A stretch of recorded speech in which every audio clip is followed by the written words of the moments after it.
DNC chits, நம்பிக்கையே எங்கள் பாரம்பரியம். அன்பார்ந்த மக்களுக்கு வணக்கம். நான் உங்கள் Karthik Pillai and welcome to the KTV. Bahujan Samaj பார்ட்டியுடைய தமிழ்நாட்டு மாநில தலைவரான திரு ஆம்ஸ்ட்ராங் அவர்கள் நேற்று படுகொலை பண்ணப்பட்டிருக்கார். மக்களை இதை யார் பண்ணது, எதுக்கு பண்ணாங்கன்னு இப்போ சொல்லப்படுது. இதை 8 பேர் அரெஸ்ட் பண்ணப்பட்டிருக்கிறாங்க. சொல்லப்போனால் சரண்டர் இருக்காங்க அப்படின்னு தான் சொல்லணும்.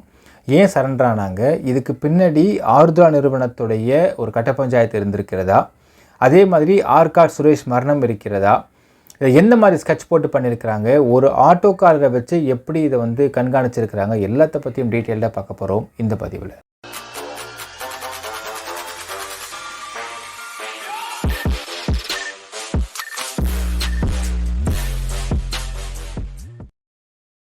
ஃபைவ் 7/2024 அன்னைக்கு நைட்டு ஒரு 7:15 மணி பெரம்பூரில் இருக்கக்கூடிய சடையப்பன் தெரு அப்படிங்கிற ஏரியாவில் பகுஜன் சமாஜ் பார்ட்டியுடைய மாநில தலைவரான திரு ஆம்ஸ்ட்ராங் அவர்கள் அவர் புது வீடு கட்டிகிட்டு இருந்திருக்காரு. அந்த புது வீடு கட்டுறது வேலை எப்படி போயிட்டுருக்கு அப்படிங்கிறத பார்ப்பதற்காக அவர் வந்திருந்திருக்கார். கூட பார்த்திங்கன்னா அவருடைய பிரதரான வீரமணி இருக்கார், அப்புறம் அவருடைய நண்பரான பாலாஜி இருக்கார், அப்புறம் அவருடைய டிரைவரான அப்துல் கனி இருக்கார். இந்த சமயத்தில் இவர் புதுசாக கட்டிகிட்டு இருக்கிற வீட்டிலேருந்து பக்கத்தில் பார்த்தீங்கன்னா ஒரு ரெஸ்டாரண்ட் இருக்குது. அந்த ரெஸ்டாரண்ட்டில் இந்த ஜொமேட்டோ ஸ்விக்கி அப்படி அந்த மாதிரியே ஒரு ட்ரெஸ் போட்டுக்கிட்டு பைக் எடுத்துக்கிட்டு அதை பேக் எடுத்துக்கிட்டு வந்திருக்கிறாங்க. இவரை ஒரு மாதிரி பார்த்துட்டே இருந்துருக்குறாங்க. அப்போ வந்த 3 பேர் அந்த மாதிரி டெலிவரி பண்ணுற மாதிரி ட்ரெஸ் போட்டு வந்திருக்கிறாங்க.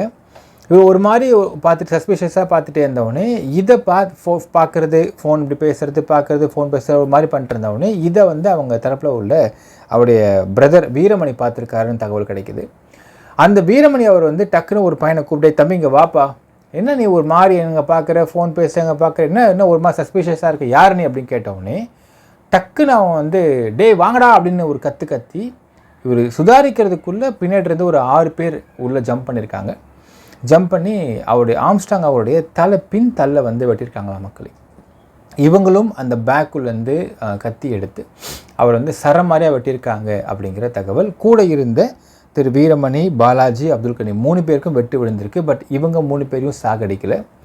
ஆம்ஸ்ட்ராங்கை மட்டும் சரம் மாதிரியாக வெட்டி அவங்க எஸ்கேப் ஆகிறாங்க. எஸ்கேப் ஆகிறது பார்த்திங்கன்னா ஒரு 3 பைக்கு, அந்த 3 பைக்கில், ஏன்னா 3 பைக்குமே இந்த ஜொமேட்டோ ஸ்விக்கியோட பைக்கு தான். அந்த 3 பைக்கில் மற்ற 6 பேர், மொத்தம் 9 பேர் கிட்டத்தட்ட அதில் ஏறி ஓடுறாங்க. ஸோ மொத்தம் 6, இது 3, 9 பேர் ஏறி அதை எஸ்கேப் ஆகிறாங்க. ஸோ எஸ்கேப் ஆகி ஓட ஆரம்பிக்கிறாங்க. இது சிசிடிவியில் பதிவாகுது. இமீடியட்டாக பக்கத்தில் இருந்தவங்க கத்தினவுடனே அவங்க ஓட ஆரம்பிச்சிட்டாங்க. உடனே அவங்க பக்கத்தில் இருந்தவங்க அந்த 4 பேரையும் அவங்க கூப்பிட்டுட்டு பக்கத்தில் இருக்கக்கூடிய கிரீம் ஸ்டோரில் அப்போலோ மருத்துவமனையில் அட்மிட் பண்ணுறாங்க. அட்மிட் பண்ணுற போகிற வழியிலேயே திரு ஆம்ஸ்ட்ராங் மரணம் அடைகிறாரு. இது ஒரு தரப்பு சொல்கிறாங்க. இன்னொரு தரப்பு பார்த்திங்கன்னா போயிட்டு அங்கே அவருக்கு ஆக்சிஜன்லாம் செட் பண்ணாங்க. செட் பண்ணோம், அவர் பிழைக்க வைக்க முடியாமல் இறந்து போயிட்டாருன்னு ஒரு தகவலும் சொல்கிறாங்க. But he is dead. கூட இருந்த வீரமணி, பாலாஜி, அப்துல் கனி சாகாமல் இருந்திருக்கிறாங்க. அதில் வீரமணி அவர்கள் உடனடியாக ஒரு கம்ப்ளைண்ட்டை கொடுக்க சொல்கிறாங்க. கம்ப்ளைண்ட் கொடுக்குறாரு, அவர் தான் கம்ப்ளைண்ட் கொடுக்குறாரு. அவர் கொடுத்த கம்ப்ளைண்ட் அடிப்படையில் தான் கொலை வழக்கு பதிவு பண்ணப்பட்டு விசாரணை ஆரம்பிக்கப்படுகின்றது மக்களே. இந்த விசாரணை ஆரம்பிக்கப்பட்டதுமே first they are capturing the CCTV ஃபுட்டேஜை கேப்சர் பண்ணுறாங்க. கேப்சர் பண்ணி அந்த ஒரு 6 பேர் 9 பேர் ஏறி பைக்கில் ஓடுறாங்க அப்படிங்கிறது தெரியுது. அந்த சீன் ஆஃப் கிரைம் எஸ்ஓசிக்கு போகிறாங்க. எஸ்ஓசிக்கு போனால் ரத்தம்லாம் இருந்திருக்கு. கூட பார்த்திங்கன்னா ஒரு கத்தி அங்கே போட்டுட்டு போயிருக்கிறாங்க. அந்த கத்தி ஒரு பட்டா கத்தி. அந்த கத்தியில் பார்த்திங்கன்னா ஆர்காட் சுரேஷ் அப்படின்னு ஆர்காட் சுரேஷோடைய புகைப்படத்தை ஒரு மாதிரி புரிச்ச மாதிரி இருந்திருக்கு அந்த கத்தியிலன்னு தகவல் கிடைக்கப்படுது.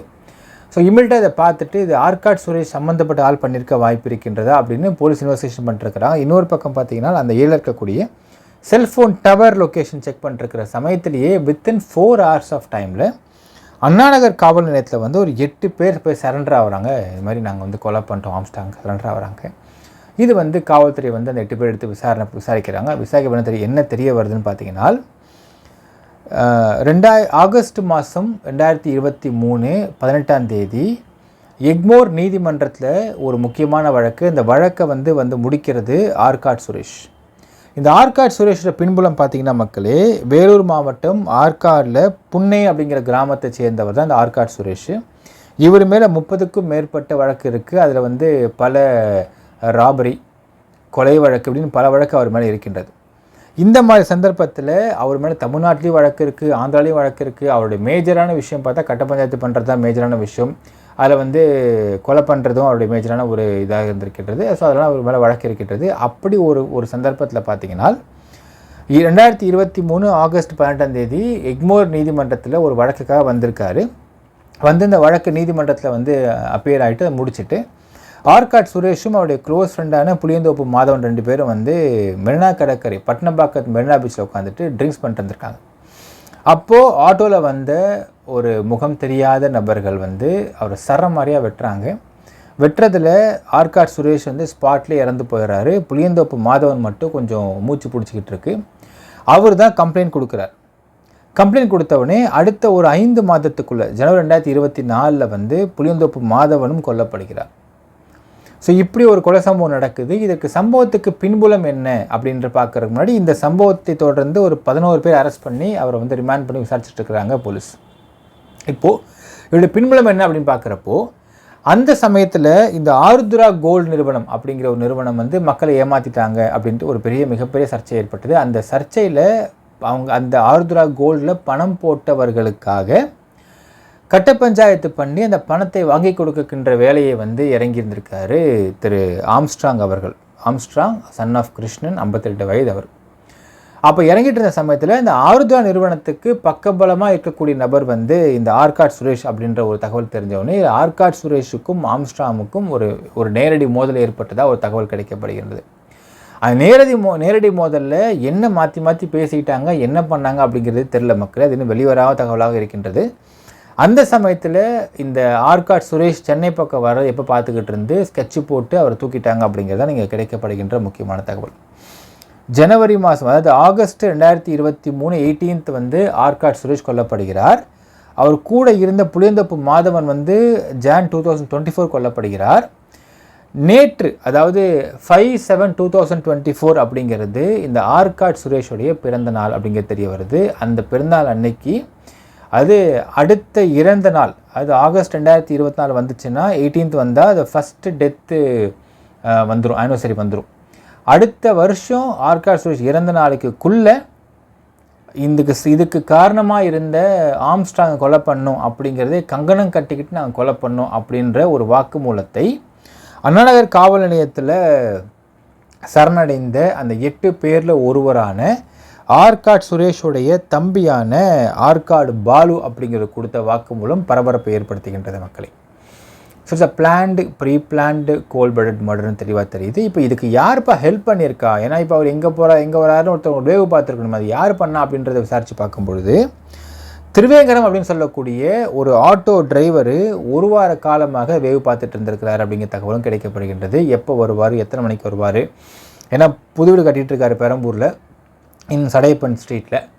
அங்கே எத்தனை மணிக்கு வராரு, எத்தனை பேரோட அங்கே வராரு, எப்போவுமே ஒரு 10-20 பேரோட கூட்டமாக இருக்கக்கூடிய இந்த ஆம்ஸ்ட்ராங் புது வீடு கட்டுறது, அதோடைய கட்டுமான பணிகளை பார்க்க வரும்போது மட்டும் அவருடைய பிரதரு ப்ளஸ் அந்த ஃப்ரெண்ட்ஸ் இந்த ஒரு ரேஞ்சுக்குள்ளே மட்டும்தான் அவர் வந்துட்டு போகிறாரு, பெரிய கூட்டம் பெருசாக இல்லாமல் வராரு அப்படிங்கிற தகவலையும் ஆராய்ந்து 1 வார காலம் வந்து அவங்கள அந்த நபரை ஃபாலோ பண்ணி திருவேங்கடம் அப்படின்னு சொல்லக்கூடிய அந்த ஆட்டோ டிரைவர் கண்டுபிடிச்சிருக்காரு.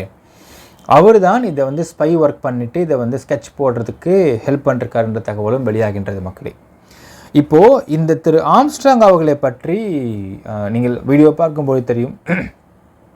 இயக்குனர் ரஞ்சித் அவர்களாக இருக்கட்டும், இயக்குனர் மாசல்ராஜ் அவர்களாக இருக்கட்டும், இவங்களாம் வந்து பயங்கரமாக அழுகிறாங்கன்றதை பார்த்து இயக்குனர் ரஞ்சித் தான் ரொம்ப தேம்பி அழுவார்ன்றதை பார்த்துருப்போம். என்னென்னா இயக்குனர் ரஞ்சித் அவருக்கு பின்னாடி ஒரு மிகப்பெரிய ஒரு கூட்டம் இருக்கும். அந்த கூட்டம்ன்றது அவனுடைய சமூகத்து கூட்டம்னு பார்க்க முடியும். இயக்குனர் ரஞ்சித் அவர்கள் படத்துக்குன்னு ஒரு முறை வந்து ஏதோ ஒரு இன்டர்வியூ ஏதோ ஒரு சந்தர்ப்பத்தில் பார்க்கும்போது இயக்குனர் ரஞ்சித்தோடைய படங்களுக்கு பெரிய நடிகர்கள்லாம் போய் நடிக்கிறதுக்கான முக்கியமான காரணம் அவர் ஒரு நல்ல இயக்குனர் அப்படிங்கிற மட்டும் கிடையாது.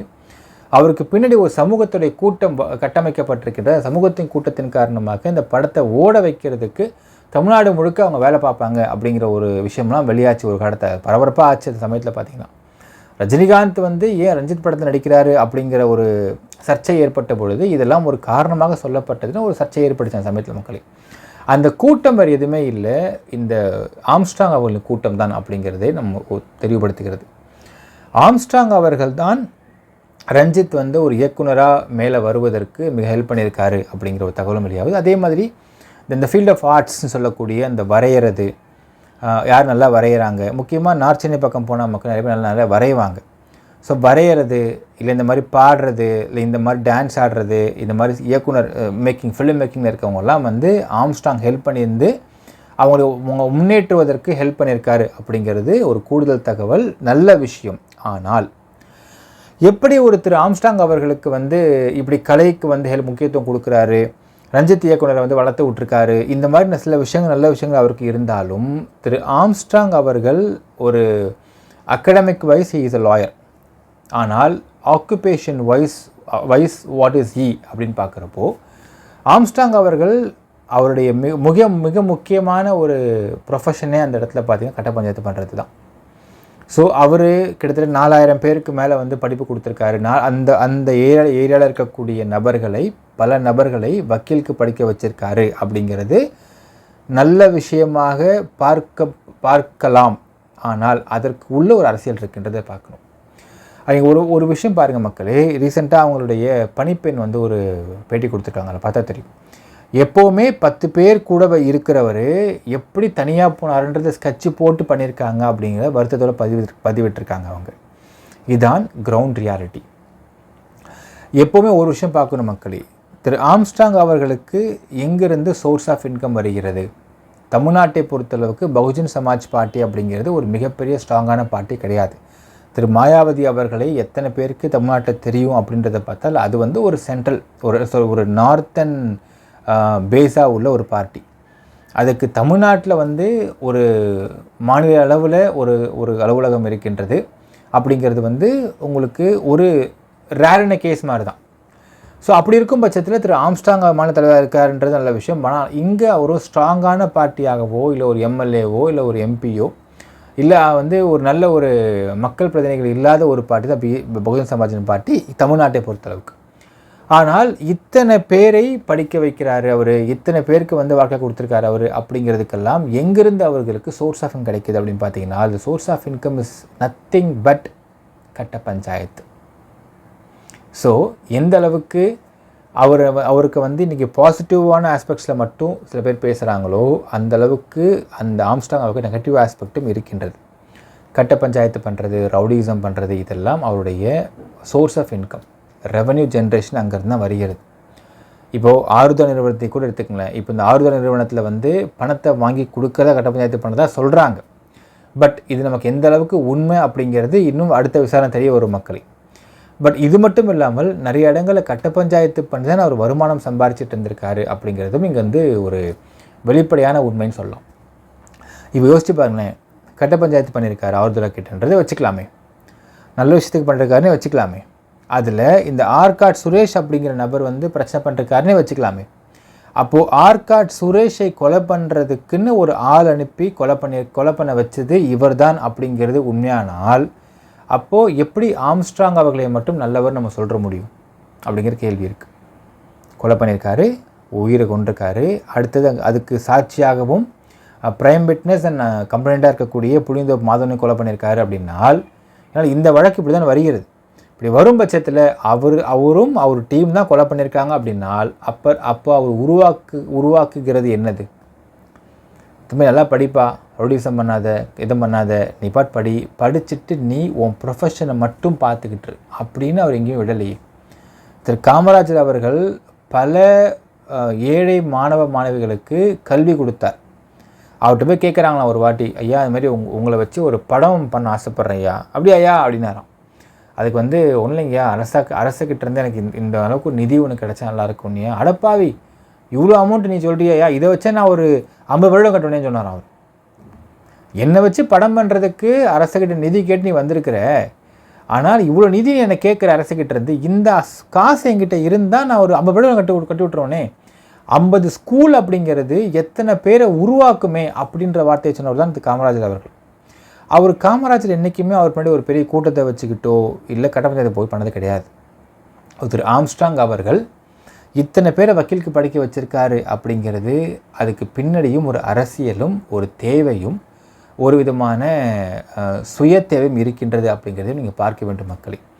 என்ன சுய தேவைன்னு பார்த்தீங்கன்னா, ஒரு கட்ட பஞ்சாயத்துக்கு போகிறாங்கன்னா ஒரு 50 பேர் அந்த பிளாக் பேண்ட்டு ஒயிட் ஷர்ட்டை போட்டு போனால் அந்த இடத்துல டீலிங் முடிக்கணுன்றது அவங்களுடைய ஒரு ஒரு ஒரு கோர் அப்ஜெக்டிவாக இருக்கும் பட்சத்தில் இந்த 50 பேரும் அவங்க சப்போர்ட் பண்ணுறாங்க.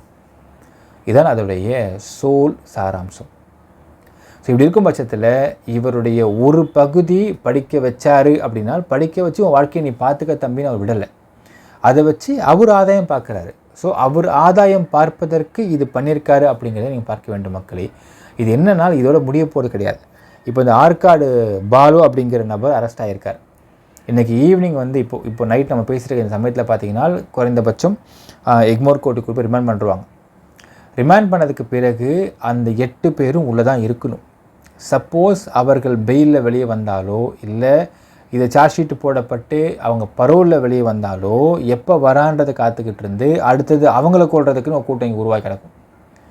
சப்போஸ் அதில் ஒருத்தரை கொண்டுட்டாங்கன்னா ஏன் நீ கொண்டாடான்னு சொல்லிட்டு அங்கே உள்ள கோட்டை இதை வந்து சர்ச்சு போட்டிருக்கோம். இது வந்து முடியாத விஷயமா போயிட்டே இருக்கும் மக்களே. தயவுசெய்து இந்த இறப்பை க்ளோரிஃபை பண்ண வேண்டாம். இன்ஃபேக்ட் ஒரு விஷயம் சொல்கிறாங்க, இதில் வந்து இவங்க உளவுத்துறை வந்து ஆல்ரெடி இன்ஃபார்ம் பண்ணதாக ஒரு தகவலும் சொல்லப்படுகின்றது. அதை நம்ம விசாரித்து நாளைக்கு நான் வீடியோ போடுற மக்களே. இந்த ஒரு இறப்பை க்ளோரிஃபை அப்படிங்கிறதை செய்யாதீர்கள் அப்படிங்கிறது என்னுடைய தாழ்மையான ஒரு கருத்து.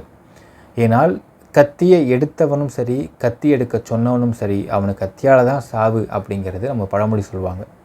அப்படித்தான் திரு ஆம்ஸ்ட்ராங் அவர்கள் பல பேரை படிக்க வச்சார் அப்படின்னு நல்ல விஷயம்தான். ஆனால் அதில் அவருக்கு ஒரு தேவை இருந்திருக்கிறதுன்ற பாருங்கள். எல்லாத்துலேயுமே அவருக்கு ஒரு செல்ஃபிஷான தேவை இருந்திருக்கிறது. அவர் அரசியல் இருக்குது, அதில் அந்த அரசியலுக்காகத்தான் செஞ்சுருக்காருன்றதை நீங்கள் பாருங்கள். இதனை க்ளோரிஃபை செய்யாதீர்கள் தயவுசெய்து. இது ஒரு பழிவாங்கும் நடவடிக்கை. அவர் கொன்னதும் ஒரு கிரிமினல் தான். இப்போ அவங்க இவரை கொன்றாங்க. இவர் இந்த மாதிரி ஒரு கிரிமினலை போய் கொல்ல சொன்னார் அப்படின்னு அவங்க சொல்கிறாங்க. ஸோ இவரும் அதை செஞ்சுருக்காரு அப்படின்னால் அதில் இவரும் தப்பு தான் பண்ணியிருக்காருன்றதுல நம்மளுடைய ஒரு ஸ்ட்ராங்கான கருத்தை பதிவு பண்ணிக்கிறோம் மக்களே. திரு ஆம்ஸ்ட்ராங் அவர்களுக்கு ஒரு பக்கத்தை மட்டும் காட்டுகிறார்கள், இன்னொரு பக்கத்தில் அவருடைய அழுக்கும் இருக்கின்றது. அந்த அழுக்கு தான் அவரை இன்று கொலை செய்யும் அளவு கொண்டு வந்து விட்டிருக்கிறது அப்படிங்கிறதுல மாற்றுக்கிறது கிடையாது மக்களே. ஒரு தூய்மையான நபர் அப்படிங்கிறவரை கொலை பண்ணுவதாக எதிர்பார்க்க மாட்டாங்க. ஸோ அப்படி இல்லை, இவர் அரசியல் சார்ந்து எல்லாத்தையும் பண்ணியிருக்காரு அப்படிங்கிற போது அதில் இவர் பண்ணதுடைய விளைவு தான் இப்படி வந்திருக்கிறது அப்படிங்கிறது பார்க்க முடிகின்றது மக்களே. என்ன நினைக்கிறீங்கன்றதை கமெண்ட்டில் மென்ஷன் பண்ணுங்கள். நன்றி, வணக்கம்.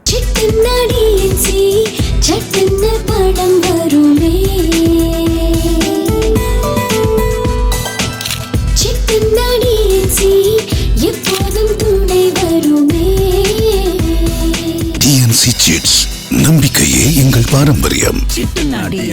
சட்டுன்னு பணம் வரும்.